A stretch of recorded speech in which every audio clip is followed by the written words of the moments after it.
สวัสดีค่ะสมมาแฟมิลี่มื้อนี้พามาเอาหน่อไม้ที่เก็บไว้ช่วงคลิปวิดีโอแรกที่ลงบ้านได้เอาปล่อยให้เพิ่นยาวขึ้นบัดนี้มารอบใหม่ก็ยาวอีหลีจ้ะขอบคุณหลายๆสำหรับยอดติดตามยอดกดไลค์เด้อค่ะตอนนี้ยอดผู้ติดตามก็457ละก็สิพยายามลงคลิปบ่อยๆให้พวกเจ้าได้เห็นอันนี้ก่อนหน่อไม้ไผป่าลงทางใต้น่ะก็เป็นหน่อไม้กะสะอยู่ติดสวนปาล์มจ้ะตอนแรกคิดว่าจะเอากอไผ่ออกแต่พี่คนหนึ่งเพิ่นบอกไว้หน่อไม้นี่เพิ่นข้อดีอย่างหนึ่งก็คือหาเฮาบ่เอาออกเพิ่นก็สิคอยซอยพยุงบ่ให้อหยังตะ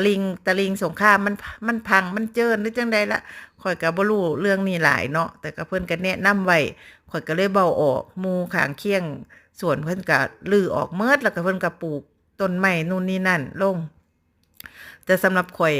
เพิ่นแนะนำว่าอย่าออกเพราะว่ามันติดแม่น้ำสงครามแล้วมันเป็นที่ทำเลที่มันสวยติดกับผาสักใหญ่ผาสักน้อย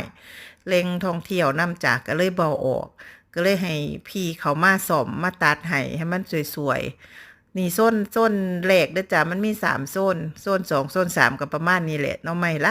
ลายข้อยก็ให้เพิ่นมาตัดมาแต่งกิ่งให้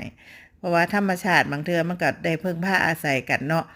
เวลาอยู่ริมตลิ่งสงครามนี้เนาะแม่น้ำสงครามเราไม่เอาออกพวกเกาะหลากไผ่จังซี่มันก็สิพยุงบ่ให้ดินมันเจินมันนั่น เขาเอิ้นอิหยังน้ำเซาะน้ำกัดมาก็บ่เป็นอันตรายต่อหน้าดินเนาะก็แม่นความเพิ่นก็บ่จักล่ะข้อยก็บ่รู้เพราะว่าเรามีที่ดินติดแม่น้ำแล้วมันมีกอไผ่ธรรมชาติขึ้นจังซี่ตอนแรกก็สิให้แม่โคเขามารื้อออกให้เบิดนั่นล่ะแต่ก็พี่เพิ่นบอกว่าจังซั่นก็เลยมีไอเดียบัดนี้ต่อไปภายภาคหน้าอยากเฮ็ดอิหยังมันก็เฮ็ดได้เพราะว่ามันเป็นธรรมชาติจ้ะสวยงามเฮาอนุรักษ์ไว้ก็ได้กินหน่อไม้หน่อหยังนำ เพราะว่าเราก็บ่ได้เฮ็ดประโยชน์อิหยังมากมายนำตะลิงสงครามอันนี้เนาะตอนเนี้ยณตอนนี้เราก็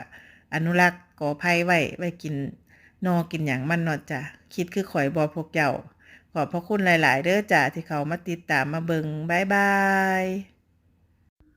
สวัสดี